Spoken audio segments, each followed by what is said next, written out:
Keep saying. Oh, recording. Got it. Now we're ready to do this thing. So keep talking about COVID. You say you just got COVID. Yeah, I just got it. And the reason I was late was because it's like thrown off, like, how do I feel about my body? Do I need water? Do I need like, so like the way I take care of myself has been really messed up for the last, yeah.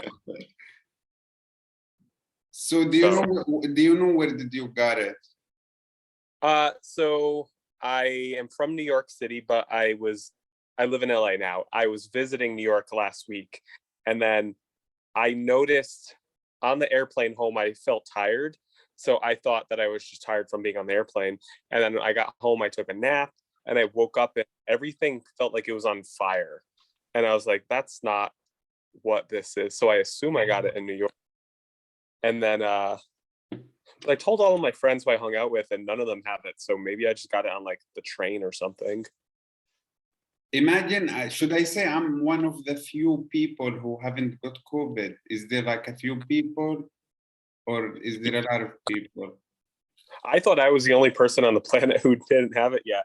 It took me 2 years to get it. I guess I'm not cool enough to have it earlier. Oh my God. I haven't got it yet, but I'm ready. Yeah. Do you have the vaccines? No, I just work out, eat healthy, take vitamins. Yeah. Yeah. So what did you say? I was just saying that's the way to do it. Just stay healthy. Yeah. I don't know. I struggle a little bit with the vaccines days. They were making it like when they thought that the vaccines will stop COVID, and like people thought that unvaccinated people are killing other people. It was hard, but I managed to survive that period. Yeah, you're better than all of us then. You're doing great. Yeah, now it's good. So I really liked your set in the 2-joke minimum. Thank you. Yeah, that was fun.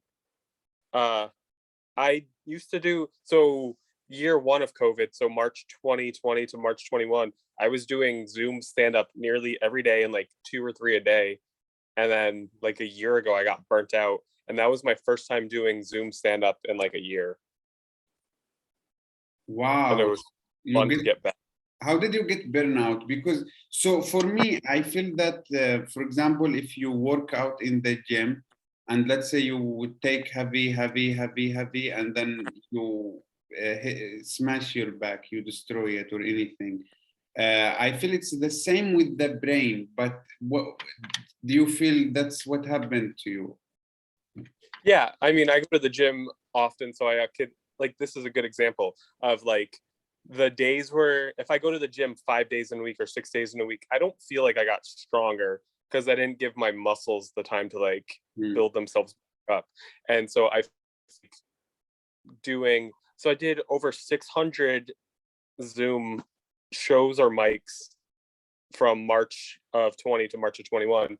And so that was at least 1 a day, usually 2 a day, sometimes 3 a day. And it was a lot of mental energy that I wasn't like catching up on my own personal, like I wasn't giving myself a chance to breathe ever.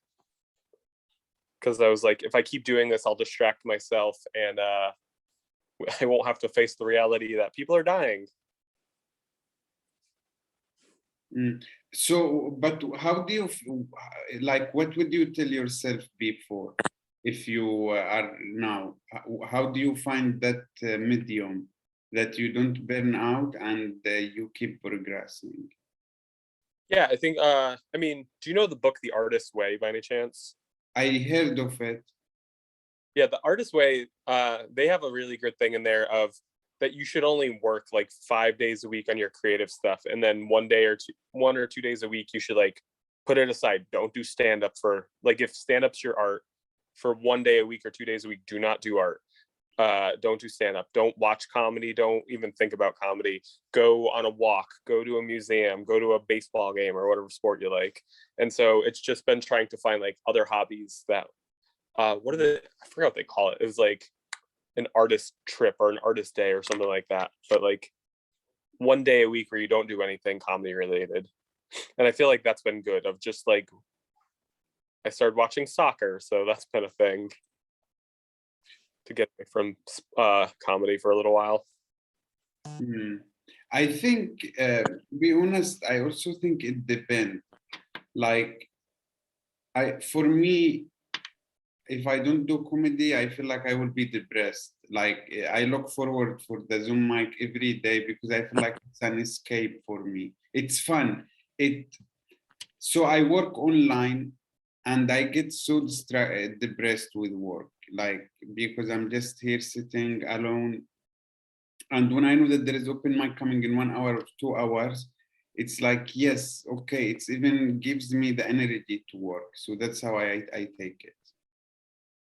Yeah, I mean, it's a really good thing too, because like I do like doing Zoom mics. It's just doing too many of them at once sometimes feels a lot.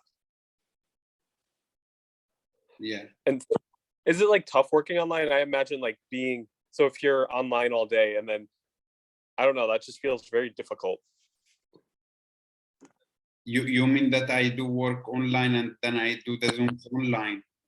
Yeah, I imagine, like, I like to go, I don't know, I feel like, I don't know, because that's like, it is a social life, so you're still doing like the social stuff of it all. So I don't know, maybe I'm just making shit up right now. No, I wanna tell you. I think the thing is, there is no. I don't believe that there is someone that can tell you the way.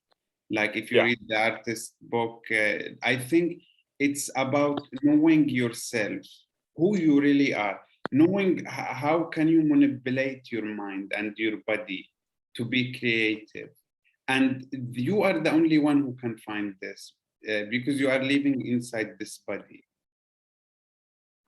yeah, definitely.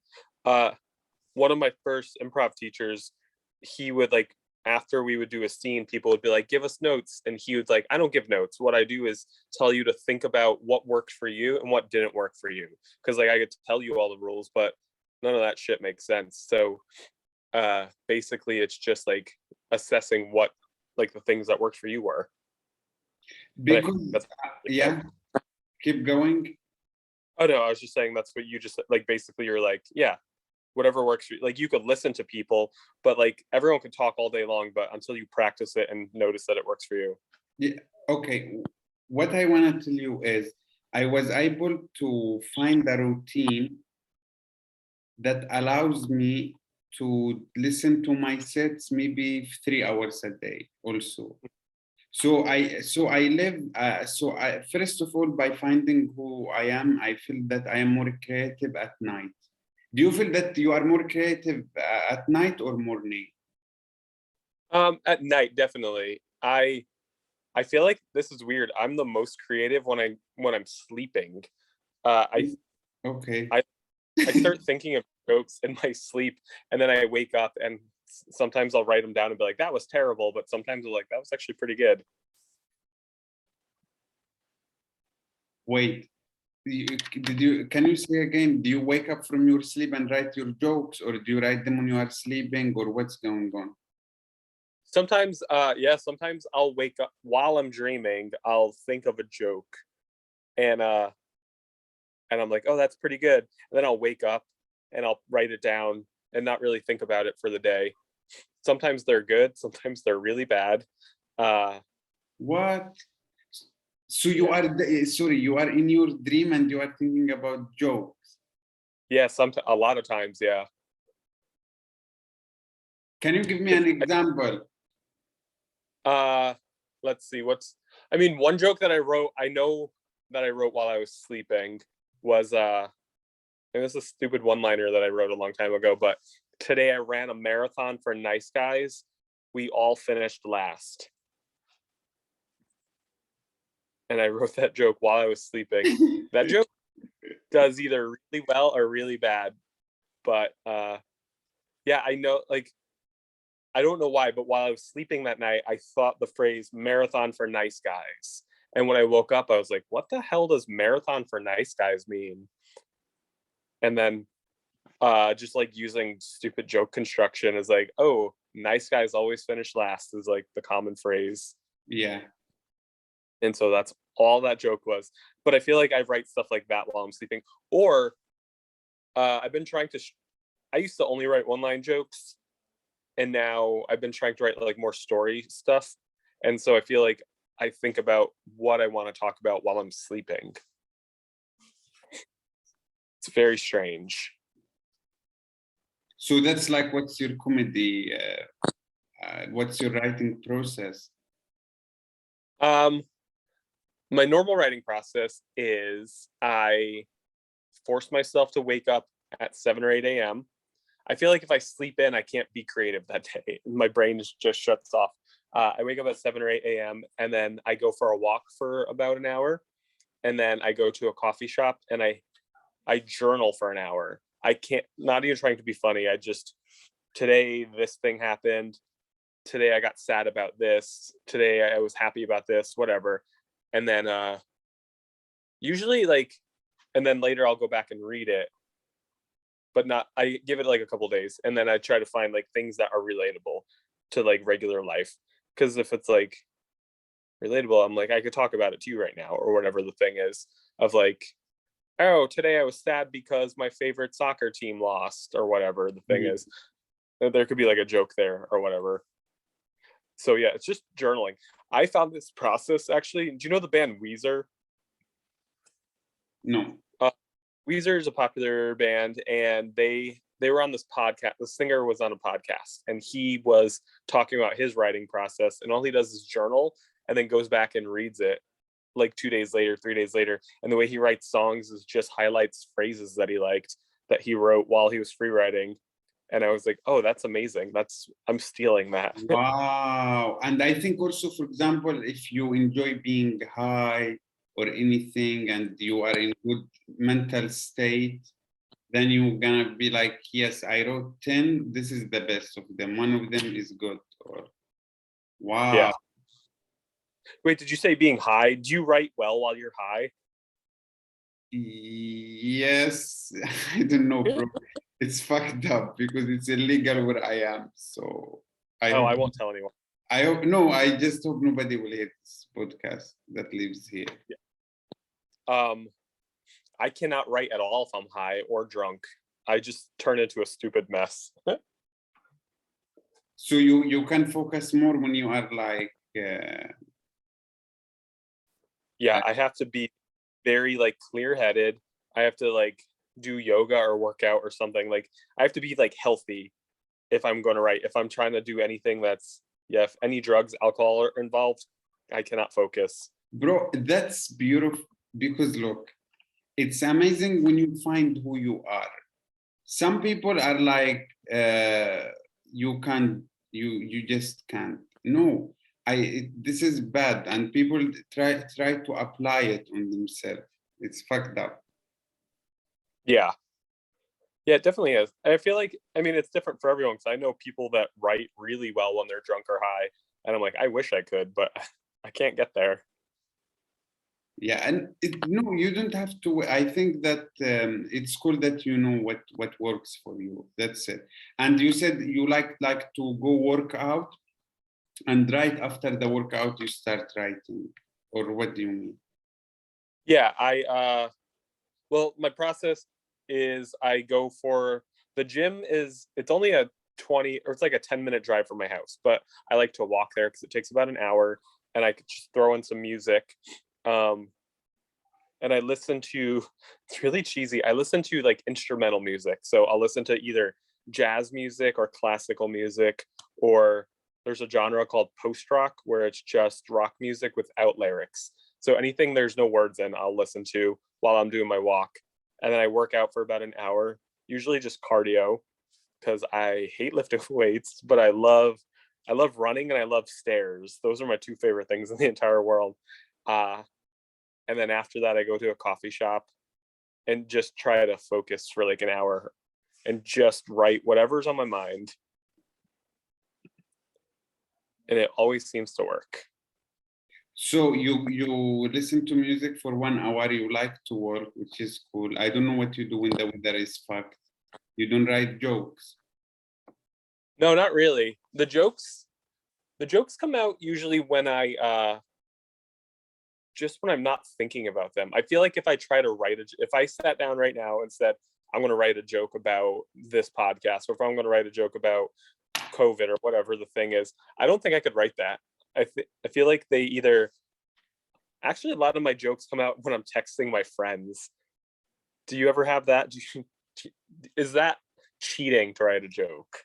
You know what was my last joke? I was playing soccer. I think soccer for, like, I say soccer for like pussies, but I do it just for fun. Anyway, yeah. So I was playing soccer, and in the middle of the game, I say something funny to my friend, and they laugh. I fucking left the game and I record it so I don't forget. And it's working. It's working perfect. But if I sit down for one day to try to make like this funny, like it will. But then I try to own it. I try to cut it, maybe add some words, maybe like for sure. That's like, it's like raw. And I would try to cook it, practice it, put it in different audience, put it first, next. Yeah. I mean, I think the things that I wrote that I think are the best come from like those kind of experiences. Like a year or two ago, or this was a few years ago, it doesn't even matter when it was, but I was doing a sketch comedy show and I was having trouble writing one of the sketches, and my friend was running late and he blamed his son. He was like, I was running late, I'm sorry. I was like an hour late because my son pooped or whatever he did. And so I ended up just writing the whole sketch about a father who uses his son as an excuse to get out of everything. And I was like, you know what? That only happened because I was like aware that this moment was happening. Yeah. And also relatable. Like, I'm sure you have friends that do that all the time. Like, I'm late because my son or my daughter did whatever. I think COVID is the best like excuse. Was like 2 years was like COVID. Just yeah. And people wouldn't say like no, or like nobody would be like, bro, I for the humans, I don't want to give it to you, you give it to me. Like if someone would argue with that, he would seem like a bad human. Oh my God, yeah. Get out of anything saying COVID. Yeah. And now that I like actually have it, I'm like, I mean, I know that I'll be fine in a couple of days or whatever, but I could always be like, oh, I can't hang out today because I used to have COVID. Maybe I'm still symptomatic. So I could get out of everything now. It's like a get out of jail free card. Yeah. What is, when COVID finished, what is another good excuse? Because what's something you use? Like, how do you get out of things? Oh man. What are good excuses that I've ever had? I mean, I try not to ever back out of a thing. That's except, cool.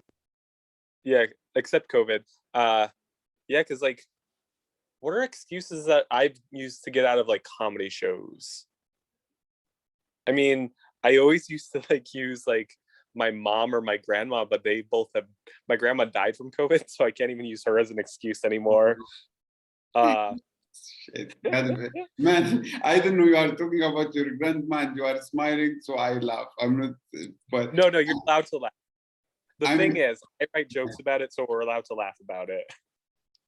Yeah, but it's, I don't know, I feel like there were another comedian who died a couple months ago. He's in New York. He's Eddie Murphy.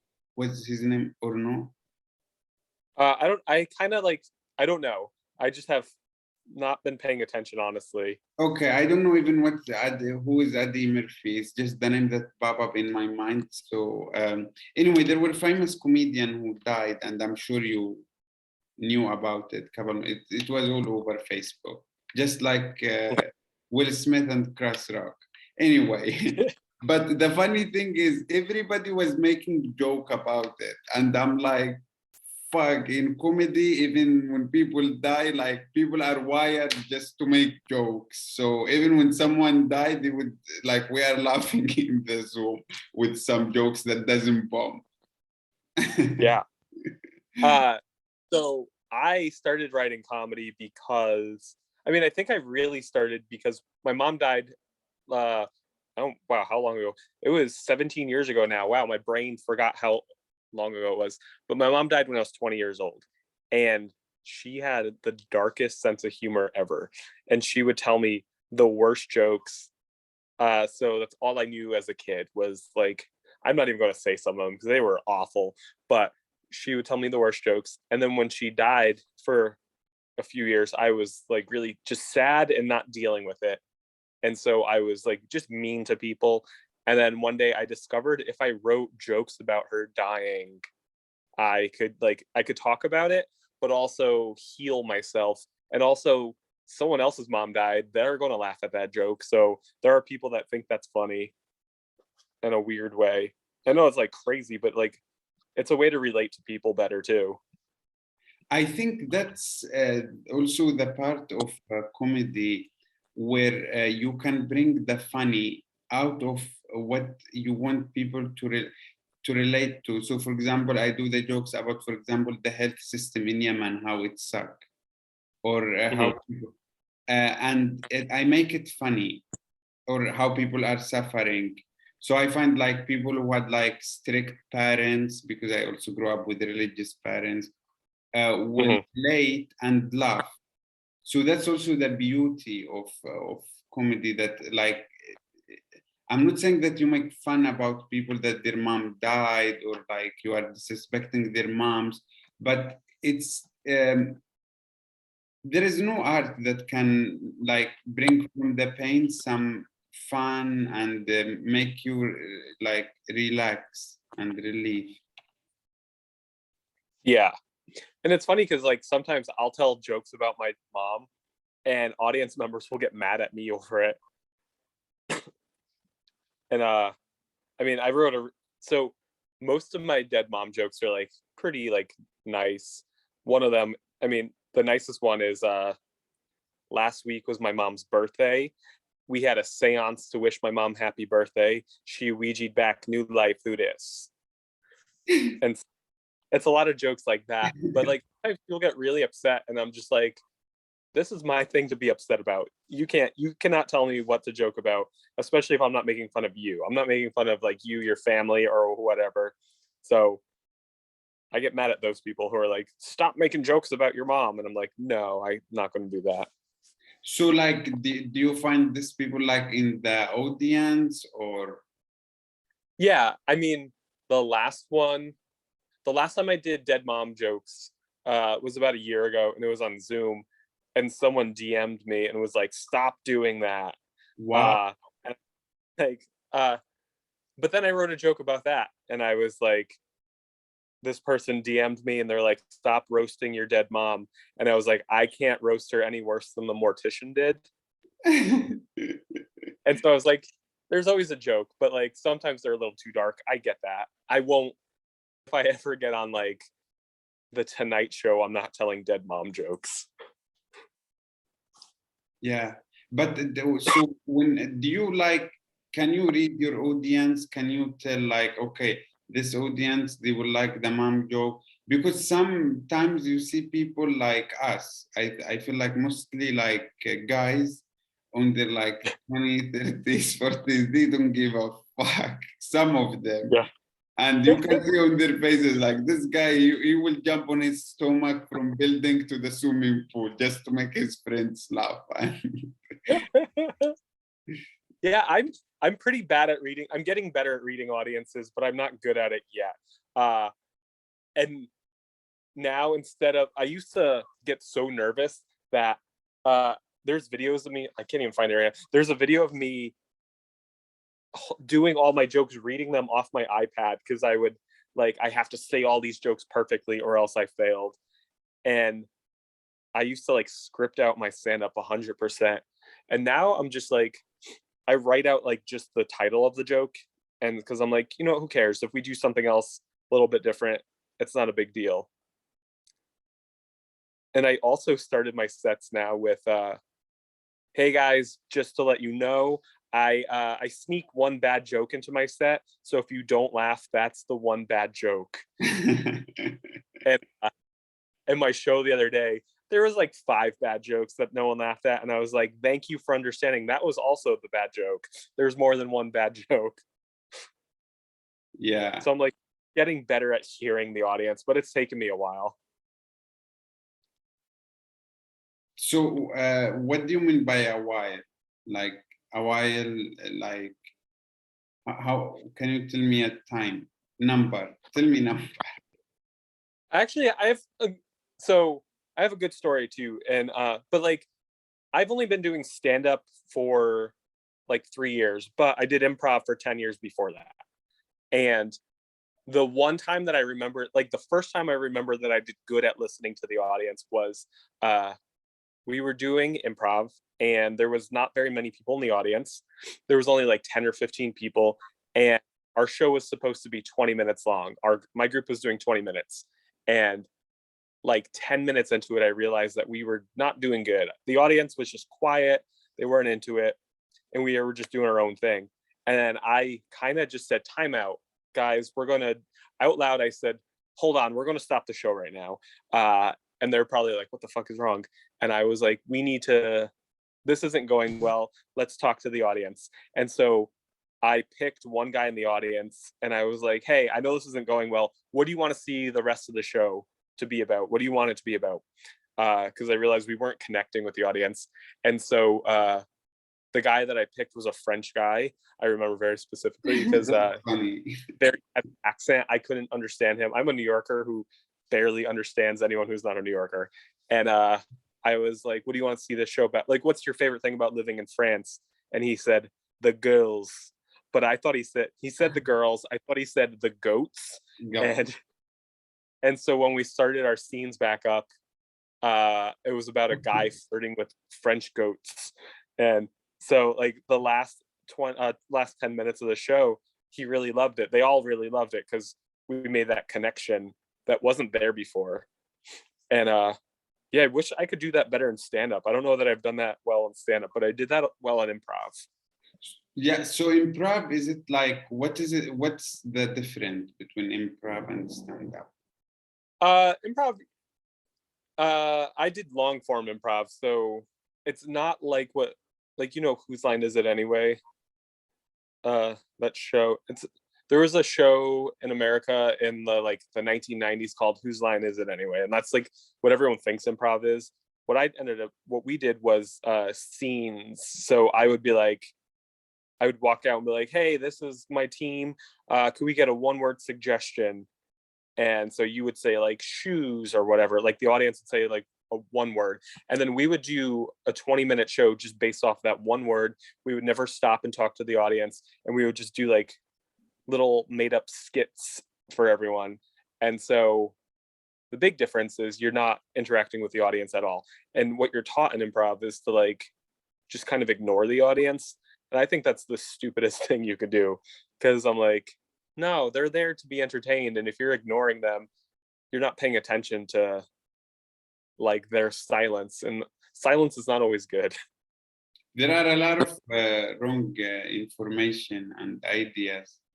And it's even hard to navigate now, right informations. But so improv, basically, you ask people, they tell you 1 word, and then you just riff about that word.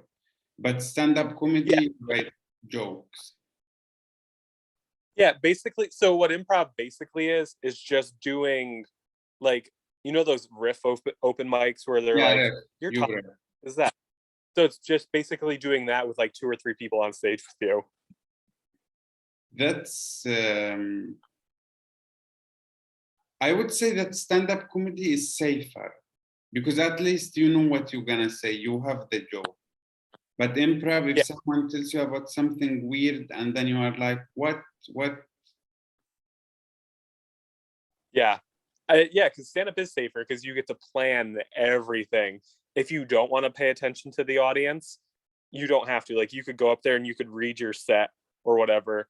With improv, you have to listen to, Like if someone say, like if their suggestion is like dildo, you have to like figure out how to make that work. Yeah, that's, I don't know. So why you why did you decide to do stand up, and how was the improv? What's Um, I started doing stand up because I don't know, I like writing jokes better than I like being forced to like think on my feet.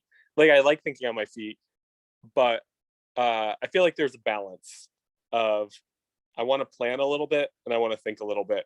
But improv is no planning, only thinking. And sometimes I just want to be able to like, here are jokes that I wrote that I think are very funny. Where improv, you cannot do that. If you like try to sneak your jokes in, people are like, I could tell you snuck that joke in. oh, because I remember in one mic they give me one more to laugh about, and I start doing my comedy set. I'm trying that. And people were like, what the fuck are you talking about? So I was like, okay, guys, let's come back to the riff. So now I even feel that, yeah, it's cheating when you start bringing from what you know. Yeah, and the audience could tell immediately. Oh, I like that idea though of like doing a riff mic, but only doing your own stand up. That's Shit. funny. No, that because the ref was weird. Like I don't know what the ref was about. Some word I don't know. I don't even know it in English. And even I translated to it's like that word that you need to go and make research in Google. What's the meaning of this fucking like you need to it that's why I forgot it. So I just start talking like giving them jokes and ignoring the ref. And I Yeah. feel that they were like just silent. Everyone was like Well, the cool thing about improv, usually sometimes if you get that word up top, instead of starting to do scenes, you could do stand up a little bit. Uh, you could like say your suggestion is shoes, but you don't have a good shoes scene. You could walk out and be like, you could say this to the audience. You're like, shoes makes me think of basketball, and basketball makes me think of this time when I was a little kid and someone threw a basketball in my face or whatever. And then you do a scene based on getting a basketball thrown in your face or something like that. But like you could take it and like stretch it out a little bit. yeah, but I think also from your improv, you can find too many punchlines. Like, for example, you've been doing improv for 10 years. Maybe during this 10 years, every time you say something funny, you can write it down and it becomes ready materials. Yeah. Yeah, I should have done better at keeping track of it because, okay, here's a stupid thing that improv teaches you. Improv, a lot of times, the improv team will walk out and they'll say, this is the first and last time you'll ever see this thing because it's completely made up. And what that means is like, what I'm doing really doesn't mean anything. So why are we doing it? And then I sometimes wrote down the sketches that I like that did well, but sometimes I didn't. And I wish that I did a better job of like them out because I did a lot of good stuff. I did a lot of bad stuff, but I did a lot of good stuff too. And I'm like, oh, I wish I wrote that down. Yeah, that's crazy. So, what do you do besides comedy and improv? Um, Not a whole lot. uh, right now, I don't work. I mean, my only job is I'm an actor. I'll be in a TV commercial soon that you might see. That's cool. Uh, yeah. So yeah, I'm from New York. I moved to LA to be an actor, and so that's been happening. Um, I was in a Super Bowl commercial recently.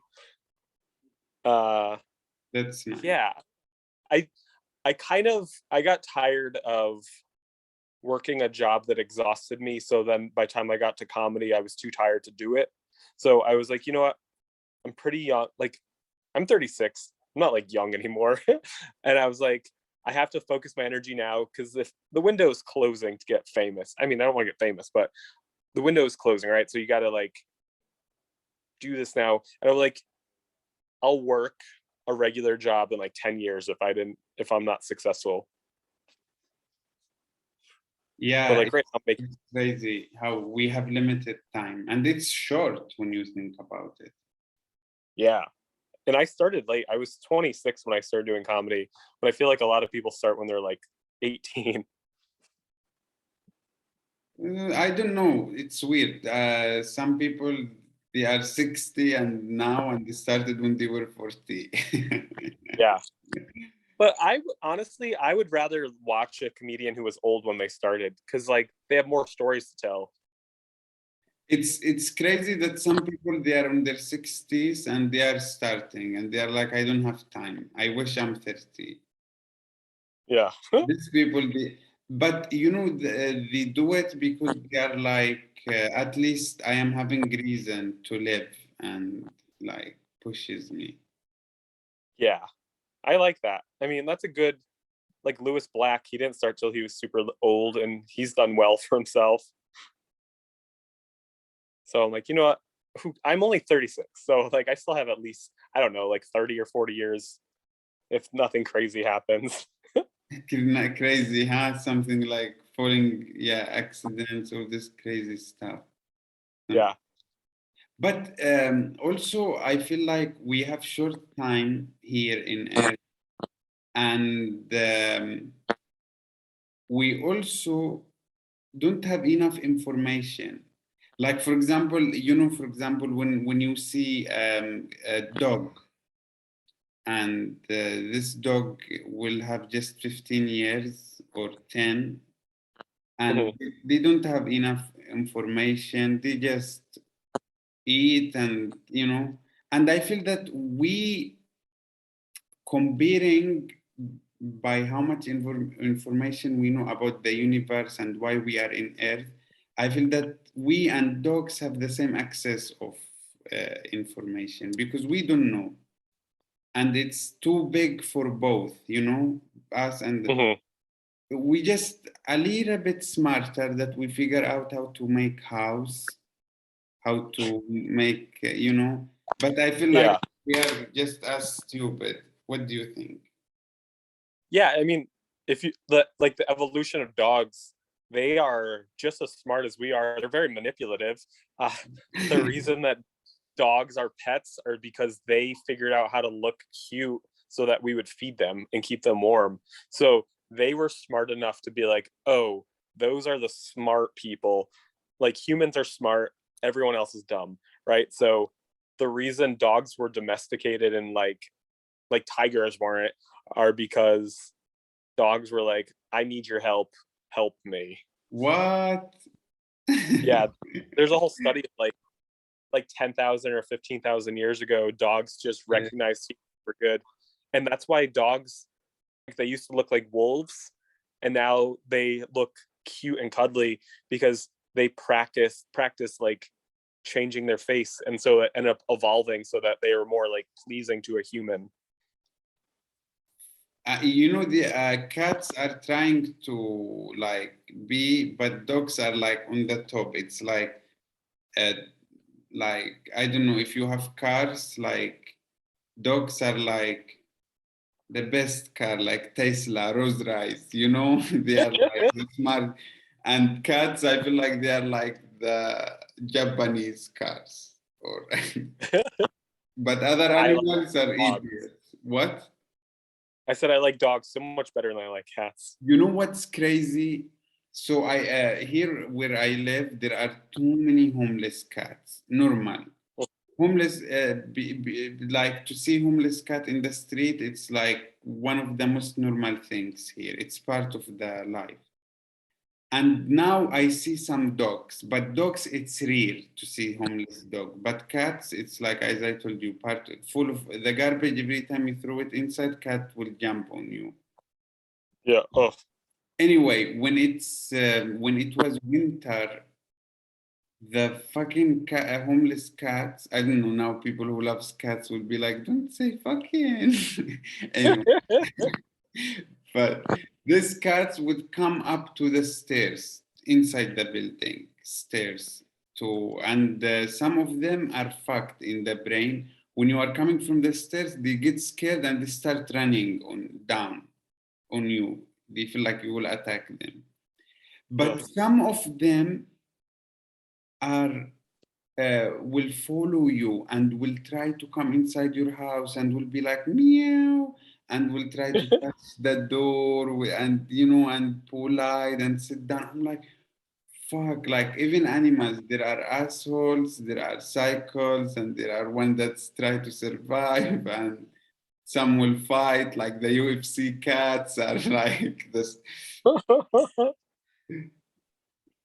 Yeah, And I just don't. I don't love cats. I think they're fine, but yeah, you're right. Like they all have different personalities, and I just don't want to hang out with most cats. There's a couple that I like, but there's like two maybe.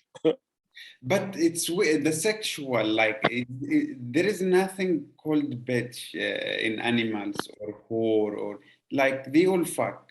Like Yeah. th- Yeah, they it's all do. I mean, it's that's the best part of being an animal, right? yeah. Oh my, like it's only humans, and that's why I feel that we create some ideas and things that detach us from who we are and what's really nature and what's really being here. We put some Mhm. rules, system that makes it complicated and against the nature. Yeah, I mean, yeah, definitely. Like what's an example of that? Um, I don't want to be rude, but for example,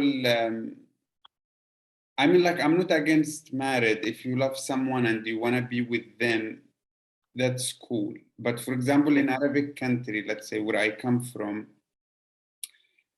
you have to get married when you are 18, 20. Like, otherwise something is wrong with you. And you have to commit to this person to the rest of your life and you have to bring kids, but that doesn't make fucking sense because like you don't know who you are in 10 years, this person.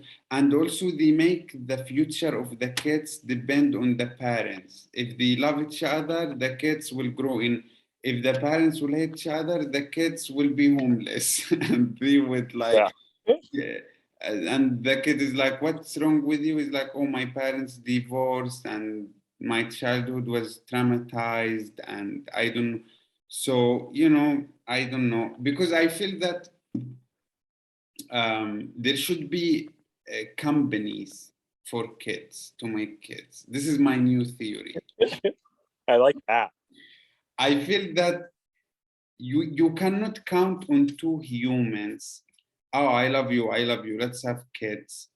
And then, oh, you don't love me, fuck you, I'm gonna fuck you and fuck the kids. I will put your life ups and down. Or if the husband cheated, then the family. And it's, I think, and that's why then you will find the thieves, you will find killers, you will, like, I feel like, what do you think? You say you like that. Yeah, I mean, I think I don't know. I also think marriage is not for most people. I My parents got married when they were like 18 years old, and I was like, that's crazy. And I'm 36, never been married, and my father's always like, when are you having when am I getting grandkids? And I'm like, never, not for me. I like Uh it. yeah, I was like, my father has 6 kids, and I was like, when one of them gives you grandkids, I'm not giving you any. uh yeah, I don't know. I just marriage does not resonate with me. So I don't know. It doesn't make sense. But also, I'm not here to judge what other people are doing. So if two people are like, I want to get married, good for you, but it doesn't work for me. And I've seen it not work for most people. But you know what's the good thing being born in the US that you can say to your dad, you will never have grandkids. If you say this to Arabic dad, he will shoot you in the head. I mean, I'm like, so I think like I mean, I know it's different, but I feel like it's different, but it's the same. I don't know. It's we are even surprised that in the US you can call the police on your dad and you can sue your dad. We are like, these people don't know how to grow kids. Man, I would never do that. I mean, my father and I don't get along, but if I ever called the cops on him, that would be the end of it. I would be murdered in jail. No, you mean by him? Yeah. Or like either he would murder me or he would hire someone to murder me. So dads are dads in the US or in Yemen. They will find a way behind the law. Yeah, I think it's the same everywhere. I think dads are the same.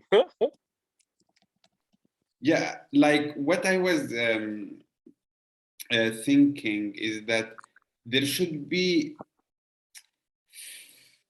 It's crazy to live in this world because, like, there should be some rules to have kids, but then who is the people who will do the rules? And you are scared again from human to fuck us up how they did during COVID.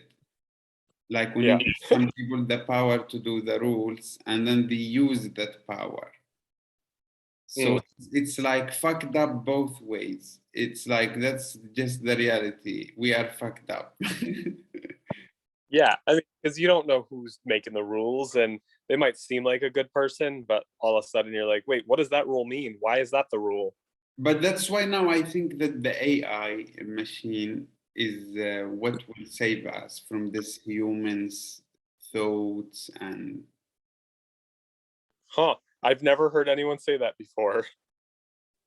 no, that's so now the AI also Elon. Some people I don't know why some people hate Elon Musk. Like I wanna hate him, but I just like I don't know this guy like like I just know that he is so smart. I know that he's Hmm. the only fucking human. Like imagine we have one human of all the 7 billion. I don't know how many billions the fuck we are because I don't trust. So in Yemen we don't know the population, and there are too many countries. So when someone tells you the population of the world, nobody knows how many humans are there. But there are one human that were able to take us to Mars of Hmm. food. And some people they are like fuck him. Elon Musk he doesn't care about his employees. He during COVID he doesn't care about them. I'm like what was he going there to sneeze on their faces?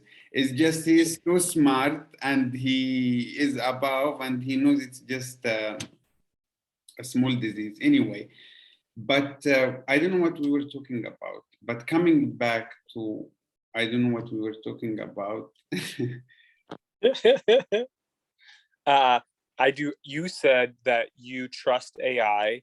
I said I've never heard anyone say So that yeah, before. so now AI, what I'm trying to tell you is that it could trick the human brain. It's smarter than us, and Yeah. we will be ruled by these machines. Isn't it crazy? I'm okay with AI as long as they don't kill me. Okay, so there is bad AI and there is good Yeah. AI. So the bad AI are the one that I think the American army or I think the Chinese army are developing them. And this AI are designed for war to come and kill. Yeah. And this the AI Keep we are that one. what? Keep that one away from me, please. But see, that's fucked up because again we are so scared. What if the bad AI controls and take over the good AI? Yeah. It'll It's be not like a Will Smith movie. yeah, it's like movie, yeah, human like what well I think the end of earth would be like one of the movies or the fiction movies like we will rather be hit by ais or something because there is no way we will like there will be one day where we are not here anymore. Yeah. I just feel like one day we'll wake up and everything will be gone, but we won't even know it. We'll just wake up and everything will be black. But I hope not. I like living. I like life. I don't want to die yet. Yeah, you know what's the crazy thing is that we what you saw is what your imagination is and what you think, and we have also short time here. Like so that's why like it's easy, like the moon fall down and smash everything. I don't know, but we never seen it. We never see, or like there are too many uncertainties that could happen, but we never seen it. So that's why they say the worst thing that you imagine is what happened to you. You know, that's the worst thing for you. It's what happened to you. Yeah. Yeah, because like you only know your own experiences. So Yeah. You say that you love life, you wanna live. So what yeah. would you tell someone that wanna suicide? Oh man. Um, so when I was younger, I don't know, so like right after my mom died, I was on that, and it was hard to talk about it. And I don't know that I was ever suicidal, but I definitely thought about it, but I was never I when I talked to my psychiatrist about it, they say the difference is if you think about committing suicide, you're not suicidal. You're only suicidal as soon as you start making a plan.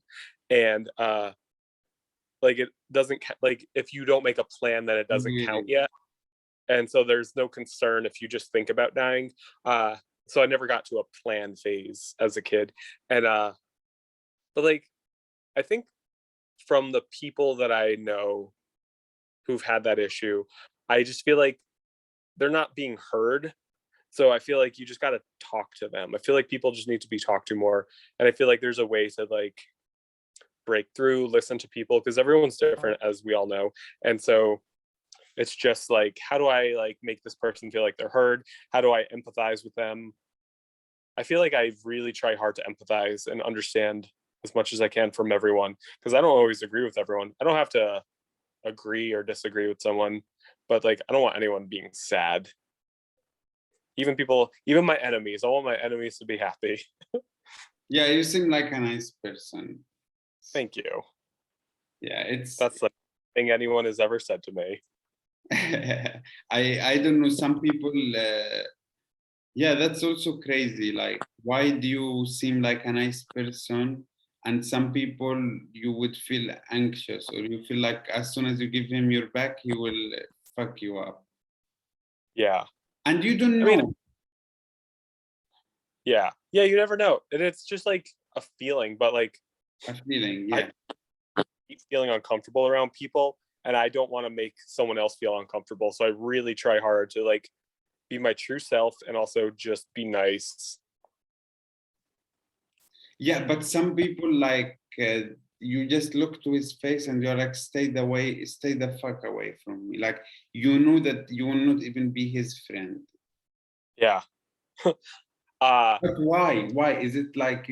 Are they like bad humans, or they were maybe inside body that's not good looking?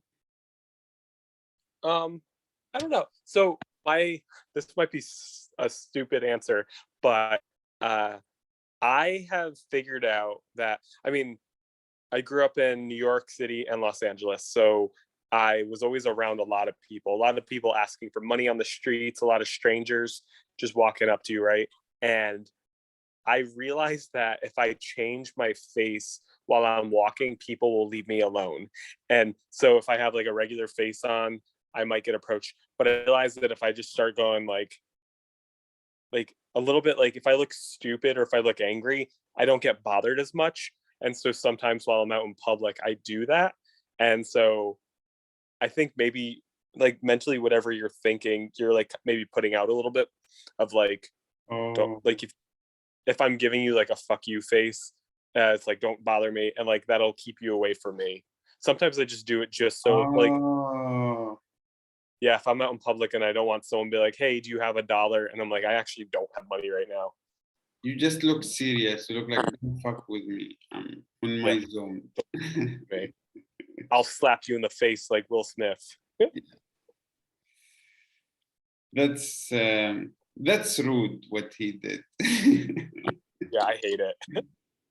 I mean, I did a stand-up show on Thursday, so about almost a week ago, and there was this really drunk guy, and he walked up to me before I went up, and he was like, I really want to slap a comedian in the face tonight. And I said, don't do that. That'll really upset some people. And he said, what happens if I slap you while you're on stage? And I said, oh, I'll probably cry. Because like I wasn't even like trying to be funny. I was like, I'll cry. And then he goes, cry, I'll kiss you. And I said, don't kiss me, don't touch me, just go away. And then he ended up heckling someone else while they were on stage, and they threw him out, which I was like, you know what? It's good to see people come together and not let Will Smith influence that. Because I'm like, I mean, I don't want to get slapped on stage. And I feel like Will Smith kind of gave people the idea of like, oh, that's okay to do. Dude, I don't know. Chris Rock is so cool, but if it was me, and what's the funny thing is that after he slapped him, he gave him his back. Like he is so confident that Chris Rock will not do it. Like imagine you slap someone and you just give them your back right away. Yeah, Like, that was crazy. Like, isn't it weird or no? What do you think? Like, is it normal action, like to attack someone, slap him, humiliate him, and just give your back? Like you are not even in fighting position, or you declare the war when you slap someone. You are physical, and you right away give your back. Yeah, I mean, like we know that it's not normal because we've never seen that before. Like, the Oscars have happened for what, about 100 years, and like all the other major award shows have happened for 100 years in America, and we've never seen that before. I mean, I'm sure it's happened somewhere else, but I've never seen or heard of. But Will Smith, I mean, like obviously he's operating under the guise that he is the most untouchable actor on the planet, right? Like he's the top dog, big shit guy, and like that's why he had like the confidence to, one, walk on stage, two, slap him in the face, and three, turn his back and be like, he's not going to do anything. He was so confident, whether that was right or wrong, that I'm just like, wow, fuck that. Because if someone slapped me and give me their back, I would destroy them. Yeah. Like, what? You are like you slapped me and okay, just give him an elbow behind the ear, make him die. That's crazy. Listen, man, I love it. We've been here for like more than 1 hour, and I'm just having so much fun with you. But I'm trying to make my podcast 1 hour so I can keep doing them, do the other stuff that I have to do Yeah. during the day. But man, that was a lot. I feel so fortunate to have you. Thank you. Oh, time. Thank you for having me. That was so much fun, man. And hopefully I see you in the, I don't know if you are still doing online mics or maybe in real life. I feel that's, it's nice also. I keep doing podcasts with comedians. One day you may meet them in one and they're like, oh, we did the podcast together. So. Yeah. Oh, we'll definitely meet soon, eventually. Thanks for having me. Yeah. Okay. Thank you so much. Bye-bye. Bye. All the best.